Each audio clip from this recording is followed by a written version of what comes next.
Tanzania Samia Suluhu is under fire because a Madrid-based law firm has filed a petition to the ICC accusing her of the following crimes against humanity, including torture, executions, human executions, internet shutdown, forced disappearances, abductions, literally wanton. The case was presented before ICC deputy judge by name Nazat Shamim Khan. According to news outlet reports, it indicates at least 300 people were killed during the election and as well as during the insurgents, the protests that are happening in Tanzania. But human rights groups say at least 3,000 people were massacred. This follows after an explosive forensic investigative report by CNN, courtesy of Larry Madowo. Now, the United States Senate on the other side is also pushing for probe into insurgents that went down in Tanzania during the election. So you need to understand that before even Samia Suluhu went to the ballots during her campaign, she ensured that the ground was secured for herself alone. So she went to the election as a one-man standalone, in a sense that opposition party leader Tundu Lissu was jailed and he was being charged or tried for treason. Just a couple of weeks ago, the hearing was on and he was not even allowed to speak to the media.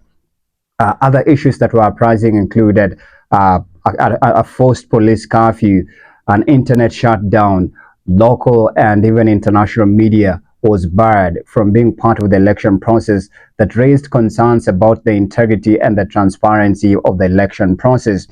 During her swearing-in ceremony that happened in Dodoma, she was sworn in at a military camp with the public excluded, with only like a couple of her contenders who are present to witness her swearing in as the president of Tanzania for a second term. The first time she was not elected, she inherited the seat from Pombe Magufuli, who passed during the COVID-19 pandemic times. But then this time round, she wanted to ensure that she wins fair and square alone. So it was a one-man match.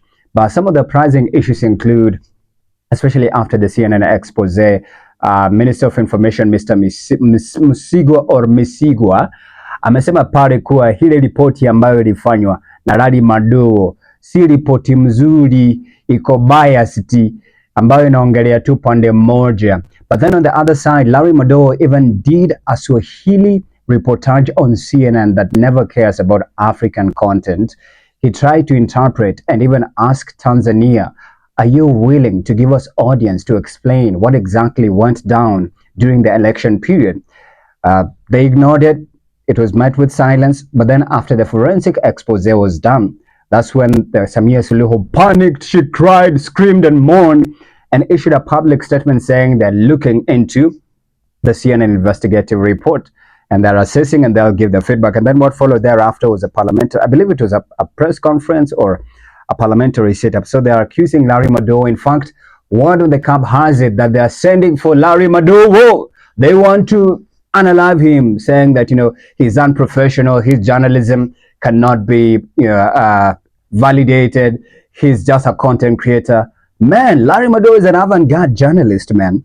But then you also need to understand that forensic report, what actually caught my attention is the anonymous confession by a doctor who is part of the team that was doing rescue missions while the protests were ongoing, especially for victims that were shot by police. It was allegedly said that when the bodies were being collected from, you know, the protesting ground to hospitals, police were instructed to, you know, send those bodies to unknown location. And then after the investigative report, it indicates that this was secret mass graves. So people were buried alive, so long as you showed injuries and bleeding. And then from the video as well, from that reportage as well, you can see there's bodies that had piled at mortuaries. And it was even difficult until right now as we speak.